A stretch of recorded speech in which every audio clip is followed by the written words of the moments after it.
Every time an INFJ opens fully to someone and they can't match your depth, it creates emotional scar tissue. Your nervous system learns to protect itself. That's why most INFJs only fall in love once, and it's not romantic, it's survival. Most people fall in love multiple times, chasing butterflies and chemistry. But if you're an INFJ, you love strategically. This isn't about finding your other half or completing some cosmic puzzle. This is about psychological reconnaissance and protecting your empathic core from people who can't handle your intensity. Here's what most people don't understand about INFJs. You don't fall in love, you recognize your equal. That person who can handle your intensity without drowning in it, who can see through your layers without trying to fix them.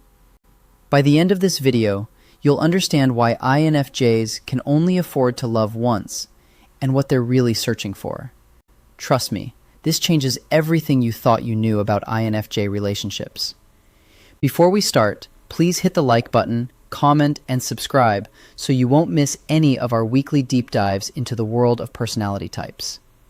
If you are looking to deepen your understanding of yourself and your personality type, click the link in the comments to take our favorite free personality test. The INFJ's Strategic Love Blueprint. Let's start with the truth that makes people uncomfortable. INFJs don't fall in love. They conduct psychological reconnaissance. When you meet someone new, your empathic radar is already scanning. Can this person handle my depth? Will they run when they see my shadow? Do they have the emotional intelligence to navigate my complexity without getting lost? This isn't conscious most of the time. Your nervous system is doing the work.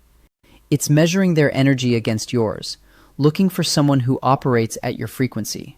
Not higher, not lower, but parallel. Because here's what happens when an INFJ loves the wrong person. You pour your intensity into someone who can't contain it. They either become overwhelmed and retreat, or they try to dim your light to make themselves comfortable.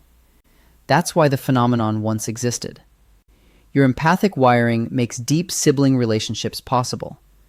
When you open fully to someone and they can't match your depth, it creates a kind of emotional scar tissue.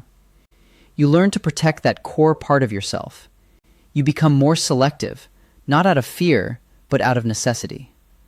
The person you recognize as your equal doesn't trigger your anxiety, they regulate it. When you meet them, there are no butterflies because butterflies are your nervous system on high alert.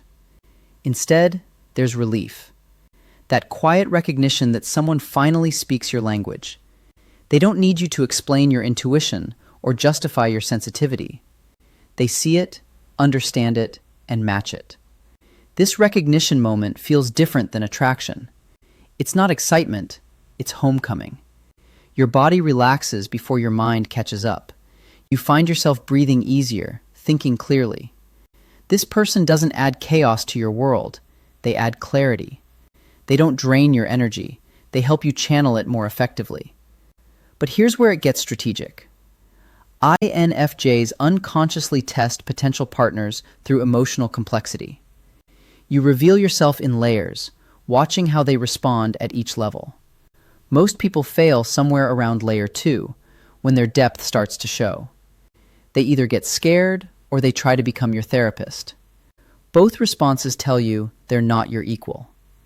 The rare person who passes all layers doesn't just stay calm, they remain quiet. They don't try to fix your intensity, they appreciate it. They don't fear your shadow, they recognize their own. This creates what feels like a dangerous connection because they truly know you, all of you, and they're not intimidated.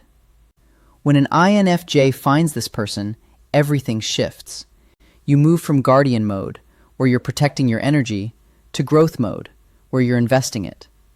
This isn't about dependency, it's about amplification. The right person doesn't complete you, they multiply your capabilities. They become your launching pad, not your safety net. This is why INFJs love strategically.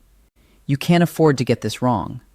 Your emotional ecosystem is too complex for casual connections. You need someone who can handle your full spectrum, not just the parts that are easy to love. When you find that person, you don't just fall in love. you recognize your psychological match. And once you experience that level of understanding, everything else feels like settling. The dangerous connection test. Now here's where most people get it wrong. They think INFJs are looking for someone gentle and understanding, someone who will handle them as if they were made of glass. That's not what happens when you meet your equal. The person who truly matches an INFJ's psychological complexity doesn't coddle them, they challenge them. This is the dangerous connection test, and most people don't even realize they're taking it. When an INFJ starts to trust you, they unconsciously reveal themselves in 3 distinct layers. First, there's the surface mask, the version they show the world. This is the helpful, empathetic person who has it all together. Most people fall for this version and think they are what they are, INFJ. They don't. Layer 2 is where things get interesting. This is where the INFJ reveals their deep, more profound. Their philosophical questions, their existential concerns, their need for meaning in everything they do. They start sharing their insights about people, their ability to see patterns others miss. This is where most potential partners start feeling overwhelmed. They realize the INFJ's mind operates on a completely different level, and they either retreat or try to bring them back down to earth. But layer 3 is where the real test happens. This is where the INFJ reveals their shadow self, the part that questions everything, including itself, the part that sometimes feels too much, sees too much, knows too much. This is where they show their capacity for both creation and destruction. Their ability to read people so accurately that it feels almost invasive. Their tendency to withdraw when the world becomes too intense. Most people fail at layer 2, but the ones who make it to layer 3 usually run. Because at layer 3, the INFJ isn't just deep, they're dangerous. Not in a harmful way, but in a way that challenges everything you thought you knew about human nature. They see through facades, read motivations, and understand the psychology behind people's actions in ways that can be unsettling. The rare person who sees all 3 layers and stays calm, that's your equal. They don't just tolerate your complexity, they're fascinated by it. They don't fear your ability to see through people. They appreciate having someone who understands human nature as profoundly as they do. They recognize that your intensity isn't a flaw, it's a superpower. This creates what feels like a dangerous connection, because there's no hiding. You both see each other completely, every strength, every weakness, every shadow, every light. There's no pretending, no performing, no masks. Just 2 complex minds recognizing each other across the room. This level of transparency would terrify most people, but for you, it feels like coming alive. When an INFJ finds someone who passes all 3 layers, something fundamental shifts. You, being the guardian of everyone else's emotions, become the architect of your own growth. You move from protecting your energy to channeling it powerfully. This person doesn't just accept your intensity, they help you direct it towards something meaningful. The Sigma Shift Partnership. This is where the fundamental transformation happens. When an INFJ finds their psychological equal, they don't just enter a relationship. They create a partnership that amplifies both people's capabilities. This isn't about romantic completion. It's about strategic alliance. 2 complex minds working together towards something bigger than either could achieve alone. The Sigma shift happens when you stop operating as a lone wolf and start functioning as part of a conscious team. But this isn't about losing your independence. It's about multiplying your impact. Your partner doesn't drain your energy. They help you focus it. They don't dim your light. They help allow it to shine more strategically. Here's what changes. Instead of spending energy protecting yourself from people who don't understand you, you can invest that energy in growth. Your partner becomes your reality check, your sounding board, your co-conspirator in whatever vision you're building. They don't just support your dreams, they help you refine them. make them more achievable, more impactful. The psychological safety this creates is unlike anything most INFJs have experienced. For the first time, you can be completely authentic without fear of judgment or misunderstanding. You can share your darkest thoughts, your biggest dreams, your weirdest insights, and instead of getting blank stares, you get engagement. Questions that make you think deeper, ideas that build on yours. This partnership becomes your launching pad for greater impact. When you're not constantly explaining yourself or managing other people's reactions to your intensity, you can focus on what you're actually trying to accomplish.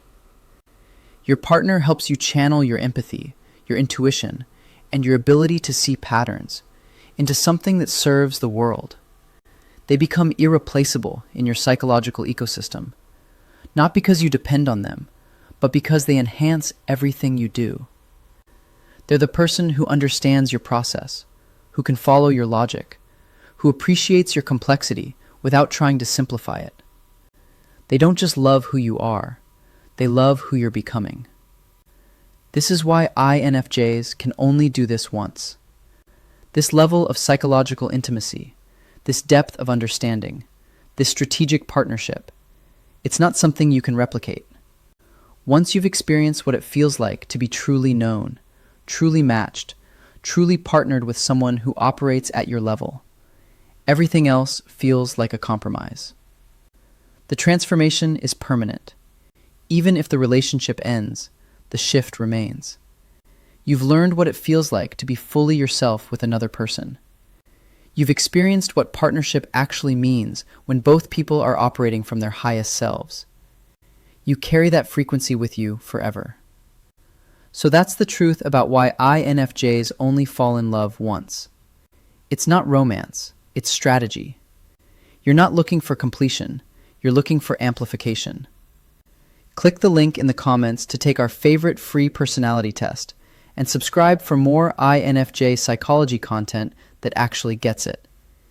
If you want to continue the journey to understanding yourself or an INFJ in your life, click either of the following videos, where we continue to unlock the secrets of the INFJ personality type.